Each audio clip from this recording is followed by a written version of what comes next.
done here. Now, albeit I do know that this wheel is just dangling on here, you know, because it's just a stored derailleur ready to put on a bike. This is not correct, okay?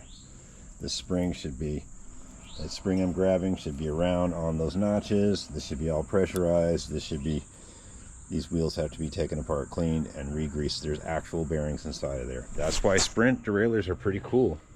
Some of these other ones, there's no bearings in there. It's just plastic sleeves. And here's a Schwinn approved. It's just plastic. It's just a sleeve that you grease. That's the Shimano. But you get the idea. There's actual bearings in this Sprint. There, you take this apart and you clean it. This little square piece you runs thread. You take that apart and you clean it, and there's actual bearings in there. So, you know, Schwinn had your back. Oh, look, someone tried to. I didn't notice this before. There was a rack on the bike, definitely. That's a chain rev from locking it up. But somebody tried to protect it from the old generator pinching. Look at that. They had a generator on there, and it was flopping around. And they put some, looks like old masking tape. Yeah, I never run the generators on the old Schwinns. They always, there's a bolt that pinches into the frame to ground it. You can see what it's done right here. And look how many times the wheel got loose and they kept riding it. Yeah, there were some issues. All right, so let's test our handiwork. This is all happy-dappy now. You ready for the big moment? Here we go. We're cranking on it. Oh yeah, baby. Now I know that wheel is just dangling off of there. I know that. We're just testing the action of the derailleur. And we don't have any, you know, chain or wheel to put on here right now. We're just testing it. But you know, now's the time to open it up and wire brush that crap off. It's really bad. And if this was a show bike, everyone would be screaming, "You're scratching the chrome, oh my god, why aren't you taking that all apart and cleaning it correctly? What are you doing? Faulkner ruins all." We're just getting a little crud off of there. There we go. Alright, let's check it out. Yeah.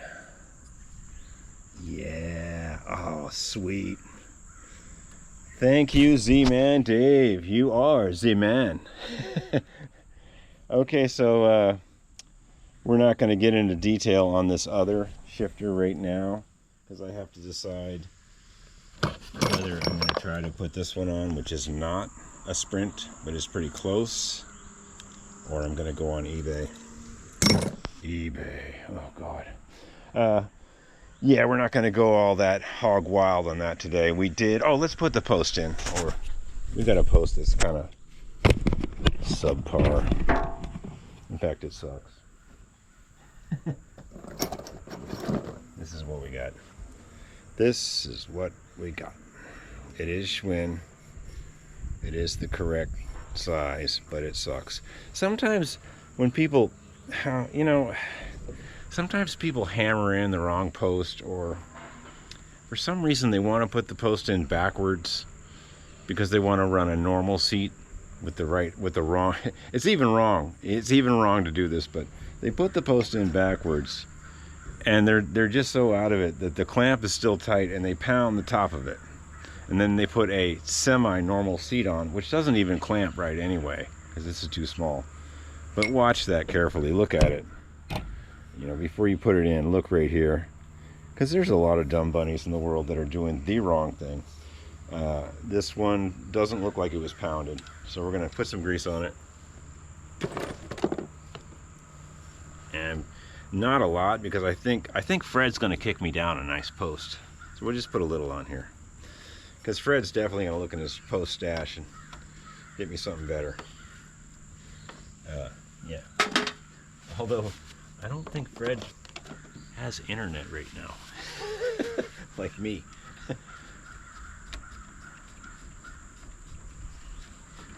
And it's a bit rusty. Okay, let's tighten that up. It is a Schwinn post. It is in there. and we are going to tighten it up.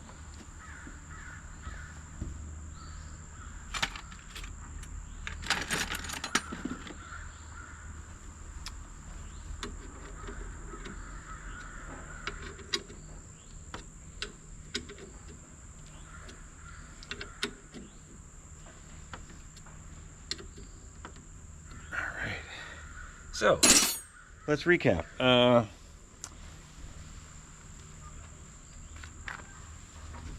This is the stock Schwinn stuff that fits right in, like right here. I think it's 5mm. It fits right in there, you know? Nice and easy, goes right in. And the thicker stuff, preferably with a liner, will go from here to there, if you're lucky. But it usually won't go in here. So now you know. And that is working really nice. Okay, so I guess that's it for our 65 varsity for today. This is the new post-hurricane area here. I apologize, but the shop is just no light and very dusty and filled with trash that the bears want to get to. So, because there's no service. But I hear the trucks working up there. I can hear them. And that is a really good sign. That means we might have power. But this is what I'm doing, and yeah, subscribe, comment, do what you got to do. I will have some block prints and gear prints of bicycle stuff that I made a long time ago, but I think I'm going to reissue them. The next video I'll have them on my channel, on my Etsy channel, and I'll tell you guys where to go. And they'll be really good. I have some gear prints I've made that are pretty cool, using bike parts that were already in bad shape. No bike parts were harmed. Anyway, yeah. Oh, and there's the star of the show. You gonna give us a hello? No howl today. Come on, speak. Come here. Come here. Say hi. Say hi to the people. Oh. Yep. Dogs whined all the way until the hurricane got here, and then they went to sleep. Kind of like, oh, you guys are so dumb you're not leaving? Yeah, and then when the hurricane got here, they just kind of went to sleep. So, hey, have a good day. Straight ahead. Don't feed the negative. And don't think bad things. Think good things. We're doing fine here in North Carolina. And, you know, this big tree didn't fall down. That's good. And that big tree didn't fall down. But there was a lot of trees that fell down. And people are working on the power up there, so that's good. Hey, have a good day, and the next video we'll put this other derailleur on if I find a Sprint. Maybe Fred has one. Maybe he'll have some tires by then. Next video we'll be doing something a little more aggressive. But thank you, Dave. You are the man. You are the man. And look at these I bought a long time ago. They're both left. They're both left side only. So I wasn't going to put one shiny one on, you know. That would look really dumb. Perfect patina, Dave. And I'm sorry if your clunker bike misses them, but they're actually going to be used on this bike. Hey, thanks, Dave. See you guys later. Subscribe, comment, whatever you got to do.